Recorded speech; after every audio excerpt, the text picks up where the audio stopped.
নির্যাতন, নিপীড়ন এবং গুম হত্যা করে একটি খাসের রাজত্ব কায়েম করেছিল, সেটা আপনারা সবাই অবগত আছেন। তারই ধারাবাহিকতায় বাইনপুর উপজেলায় কিভাবে তারা এই আওয়ামী লীগ বাকশালী সরকার আপনার আমার উপরে যেভাবে হত্যা মামলা নির্যাতন দিয়ে আমাদেরকে নিষ্পেষিত করতে চেয়েছিল, কিন্তু মহান রাব্বুল আলামিনের অশেষ রহমতে আমরা সেই দ্বার প্রান্ত থেকে দাঁড়িয়ে আজকে এখানে কথা বলার সুযোগ পেয়েছি। এজন্য মহান রাব্বুল আলামিনের কাছে আমরা সকলেই শুকরিয়া আদায় করি, আলহামদুলিল্লাহ। আমরা গণতন্ত্রের জন্য এবং ভোটের জন্য আমরা আন্দোলন সংগ্রাম লড়াই করে যাচ্ছি। প্রিয় সংগ্রামী উপস্থিতি, আমাদের সেই আন্দোলন সংগ্রাম এবং লড়াই অব্যাহত আছে। আমরা যতদিন পর্যন্ত আমাদের এই নির্বাচনের মাধ্যমে গণতন্ত্র সরকার যখন প্রতিষ্ঠিত হবে, তখনই আমাদের এই আন্দোলন সংগ্রাম অব্যাহত থেকে আমরা বিরত থাকব।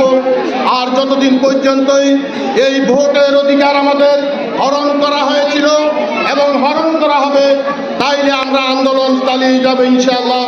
তাই আপনারা জানেন, এই হাসিনা সরকার যেভাবে এই দেশকে একটি অরাজনৈতিক রাজনীতি থেকে আজকে এই স্বৈরাচার এবং স্বৈরাচারী থেকে যেভাবে এই দেশকে আমরা পেয়েছিলাম, মহান রাব্বুল আলামিন ছাত্রদের আন্দোলনের কারণেই এই বাকশালী ফ্যাসিস্ট হাসিনা সরকার তার নেতা কর্মী ফেলে পালানোর রাস্তা হয়েছে। অবশ্যই তার সেই নেতাকর্মীকে মাঠে রেখে তিনি রাতের অন্ধকারে ভারতে তার প্রভুদের কাছে পলায়ন করেছে।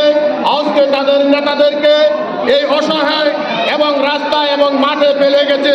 এই নেত্রী রাজনীতি করেছিল এই দীর্ঘ 17টি বছর, যারা আমাদের উপরে নিষ্পেষিত ছিল, আজকে তারা কোথায় সেটা আপনারাই প্রমাণ।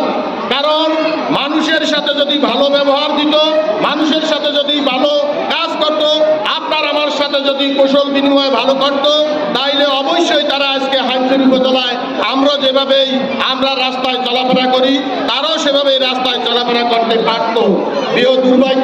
প্রিয় সংগ্রামী অতিথিবৃন্দ, কারণ তাদের সেই কর্মের ফল হিসাবেই যারা আপনার আমার উপরে এই দীর্ঘ 17টি বছর যে নিষ্পীড়ন এবং অন্যায়ভাবে মামলা দিয়ে আমাদেরকে যেই নির্যাতন করেছে, জেলে নিয়েছিল, তারাই আজকে এলাকা ছাড়া।